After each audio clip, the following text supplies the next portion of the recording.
Welcome to SoulBound Life. This is a 10-player survival minigame similar in style to DoubleLife. It is in fact done with a data pack, which is intended to mimic this. Our data pack, however, does not function perfectly, and as such, it is very hard to notice when you take damage from your soulmate. This is me. My name is Bones, and it's a pleasure to make your acquaintance. I will also introduce our fellow players as they appear. While I am happy to provide this voiceover during most of the playthrough, I am unable to record during the game. When I have the chance to, I will have my fellow players send me their recordings from their perspectives in order to fill in the gaps when possible. Unfortunately, that won't be the case for this episode, as several recordings were corrupted, lost, or unable to be retrieved. But, you know, maybe we'll do a bit better in the next episodes. So you'll notice that in the background here, we're all playing around the fountain. This was during the early bits of our first session, when we were all just getting to know each other a bit. I don't actually know most of the members of the server very well yet, but I'm excited to get to know them more. So yeah, we're just playing around and having fun. You'll notice that my hotbar is already filled, and this is partially because I got the jump on raiding the damn village. We had technical difficulties for like the first hour we were trying to play, and we ended up having to reset the server like 3 times. So I already knew where everything was, and I figured it was in my best interest to get the jump on the whole survival game shtick. Now you'll notice jumping around is the person in the sailor suit. This is Flam. They are one of the members of the server that I only met recently. I've gotten to play with them once before, and they are absolutely vicious and not someone you want to have on your bad side. So that's part of why I was getting the jump. I actually had 2 helmets originally, and I gave them one of mine to start setting up a good alliance with them. Flam, XD Flam, that's them. They're chatting there. Hexnorth is someone I've never spoken to, so I don't know anything about them just yet. We'll see what we can figure out during the series. And you'll notice that, well, we haven't figured out who our soulmates are yet. Oh, and there is Snow_O. That is my soulmate. And we're going to figure that out in just about 32 minutes. Oh, goodness, it took forever. And I'm pretty sure I had a different soulmate originally, because we had to reset the data pack, like, 25 minutes in, because someone had to leave and there was something wrong. So that's fun. You know, I don't actually remember why I was crouching and looking at the camera here. I think this was when I was planning to do my introduction, but, you know, I figured why bother? I prefer to leave footage pretty much raw and uncut, so that's what you're gonna get. Now, you'll notice that I'm going through my inventory there to get a hold of some food, and that's because we actually weren't technically allowed to wander off at this point. So everyone was starving. I was lucky here. This was thanks to the rating. And just in front of me there with the purple hair, that's Person. We actually attempted our own version of Third Life before, and I was on a team with them. They're real sweet. Absolute pleasure to be around. Now, it's right around here that I began pretty much wandering around the village a bit, doing a little more exploring, because we were having severe technical difficulties on account of the fact this is a Java and Bedrock server, and one of our Bedrock players, Sniff, they were having real trouble, and it was not good. And our admin, Aki, they were not having a good time trying to figure out what the fuck to do. So at this point, we were all kind of frolicking a bit. So at this point, I'm going to cut the recording for a while, and I'm going to smash back in when there's actually something important to see. So about 10 minutes later I figured out that my compatriots were starving in the streets. and I was pretty much the only person who could do anything about it. Which was fun to realize. So it was at this point I started going through my bundles and my items to try and find literally anything to do for them. And I began distributing bread, because that's pretty much all I had. And you'll notice that Flam is jumping in to steal all of the bread they can get their hands on, which is, it was really, really funny in the moment. Not for anyone else, but for me. Because everyone else was starving. They were skilling it up in there, and I was chilling. So pretty soon after this, you're going to see Aki start floating, because they start distributing stacks of bread. And I don't know who ended up with the most, but I think it was probably Flam.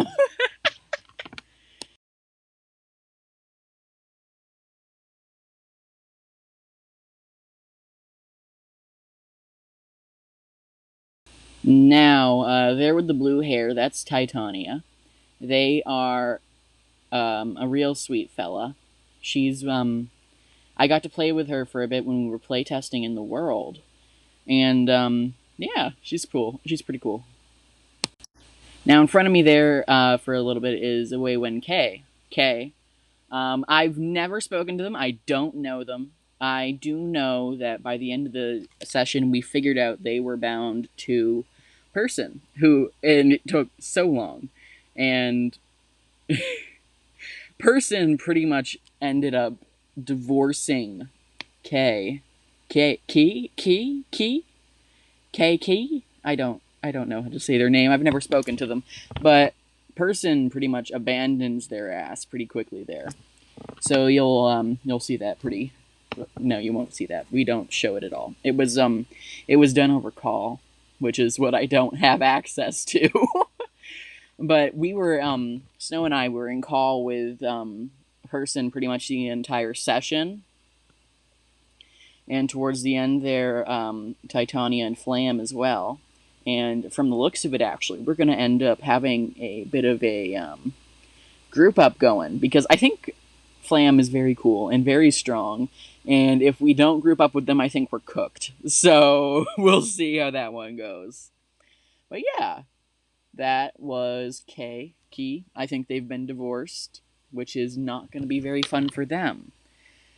But it is lucky for Person, actually, because Key does not seem to be too bad at the game, despite the fact that they're one of our Bedrock players. We were actually really worried that Person was paired up with our other Bedrock player, Sniff, because they ended up in red by pretty much the time we finished our last recording of the other series, which we only did 3 sessions of. So yeah, that was pretty lucky on Person's part. And right here is where we finally get the soulmate declaration, which it won't actually tell us. It's going to be question marks, as you see here. But at this point, pretty much everyone scatters immediately instead of doing any sort of soulmate testing, which is really, really, really funny. You can actually see Aki running off into the distance there a few seconds ago. And, like, yeah, you can see there that when Snow was punched there, I didn't take damage. So I don't think we were soulmates this first go-round. But, you know, we were in the end. So, yeah. I actually, I think it might have been Aki who was my soulmate initially. Because in testing, the server favored pairing us pretty fucking strongly. So, I don't know. I guess I'll never know. But, you know. So I'm going to wander off an adventure here, and I'm actually going to pick out my flower, which, you know, soul flowers or whatever the fuck. It's just a fun little bit. I thought it would be cool to pick one. And that's actually going to end up being the sunflower, which is fun for me. But yeah, at this point, that's a building I've already raided. I'm the first person who made that trap. It's great, it's great. But I'm going to wander off, pretty much, and I guess we will speak again when the summoning happens. Now, in just a couple seconds here, you're gonna see like 12 death messages for one person. And, well, you know, person. And that's because Wei Wen-K, their soulmate. You know, maybe the soulmates didn't change. Maybe they didn't change, but, you know, whatever. So, Kay ended up leaving the border, and we had to do more testing, like, live on scene to figure out what the fuck was happening. And it ended up being because Kay, whatever, left the world border, and they are a Pocket Edition player, so they can't see it, which is a problem. So we end up instituting all Pocket Edition players must be accompanied by a Java player at all times, under threat of death, which is fun. So in just a little bit here, you're going to see me pretty much pacing around, and then I'm going to get teleported back to the village. We all got teleported back to the village for testing purposes. And I am very lucky to have picked up my bed at this point, because I never make it back over here. Not once. Not today, at least. And we haven't played again yet, so I guess we'll see, but I don't think we will. I think we're probably going to end up going the opposite direction, pretty much. But I guess we'll see.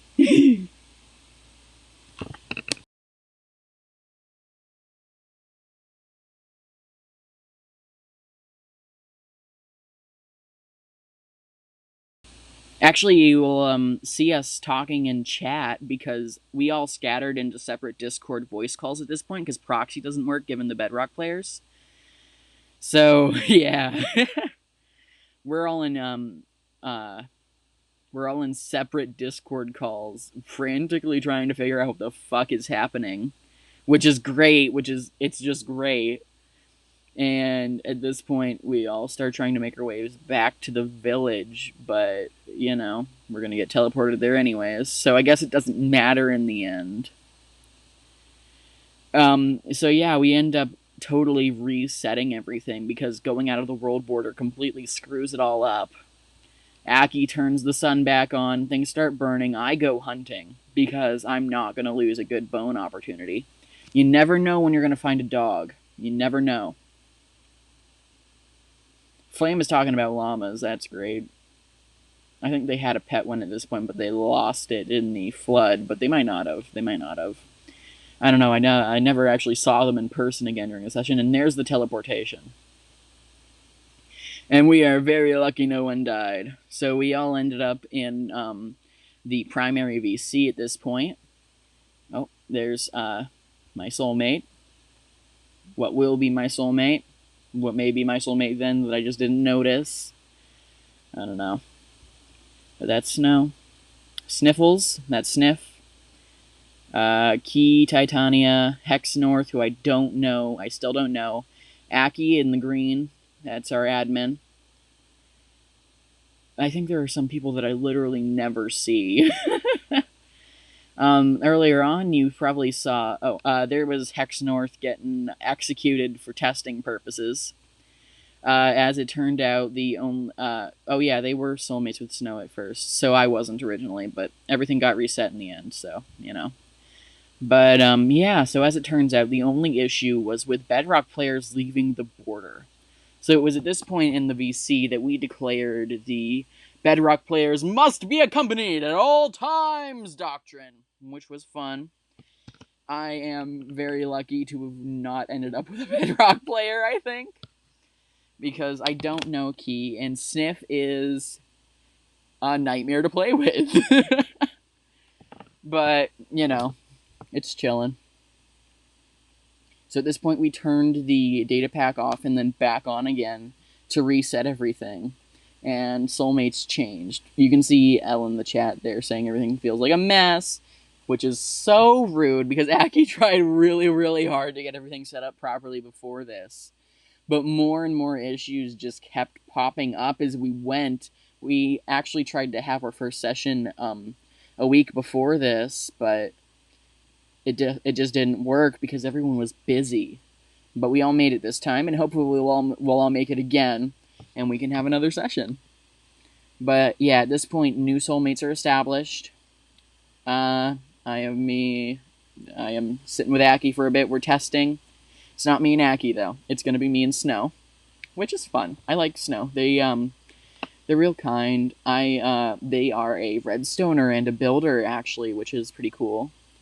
And we end up coming up with a pretty good strategy, I think. But it's mostly going to depend on whether or not we can pull it off, because we want to try getting the hell out of Dodge as fast as possible.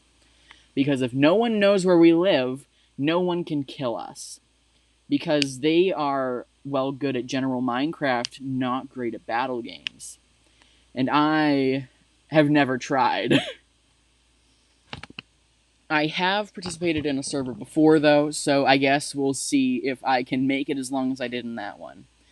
I think we're both doing pretty well with the survival aspect, and at this point, I'm pretty sure we've figured out we're soulmates and are discussing the plan with person in the VC as well, because we've decided to kidnap them. And there's the confirmation. It's us. Oh, and then they tried to give me their spare bed, but I told them not to worry because I already had one. So, yeah, there's my soulmate. A redstoner and a builder, and we are going to have a lovely house on the far side of the world. That'll be good. I think we can do it. I think we can make it. Here you can actually see, I think, us planning out what we're actually going to do, splitting up what resources we have so far, deciding we're going to go mining, we're going to start gathering materials, and we're going to start building. And to this point, we decide we're keeping person, just to see what happens, and here we go. Here we go.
It's around now, venturing into the dark, that we figure out neither of us are particularly good at PvP. Which isn't all too great when you are in a survival situation on a fighting server. So, we are going to try and figure out a plan, and we come up with one, the one I discussed earlier. I don't know what's down that hole. I do know that we venture into this cave and pretty much set up camp there.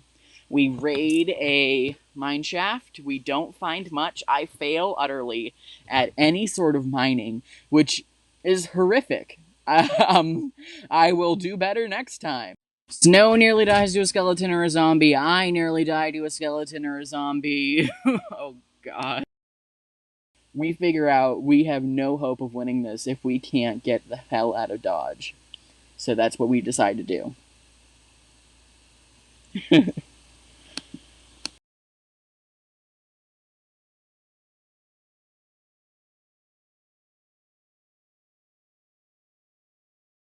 Having finished our exploration of the normal cave, we set out again into a mine shaft that Hex found, that I mentioned earlier. And nothing interesting happens at all. So, I'm just gonna keep cutting the mining session. So, yeah.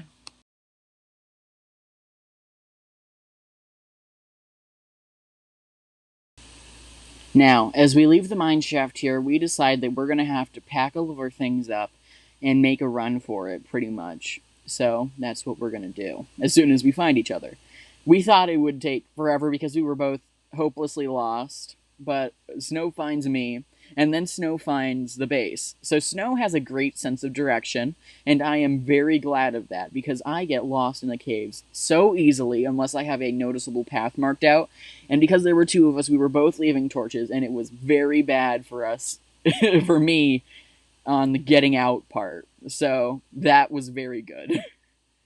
So yeah, we end up deciding to pack everything up. But right as we're finishing up our smelting and our smithing and everything, the server ends up getting turned off because end of session. So that's what we're doing next time.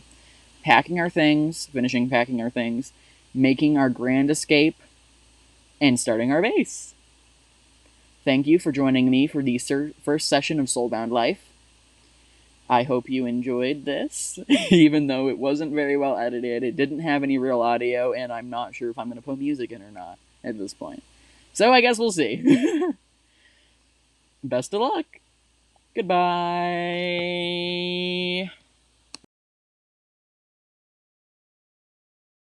And as a recap, Key accidentally killed themselves in person, which solidified the divorce, and they were the only people that died this session. So, I guess we'll see what happens next time. Bye!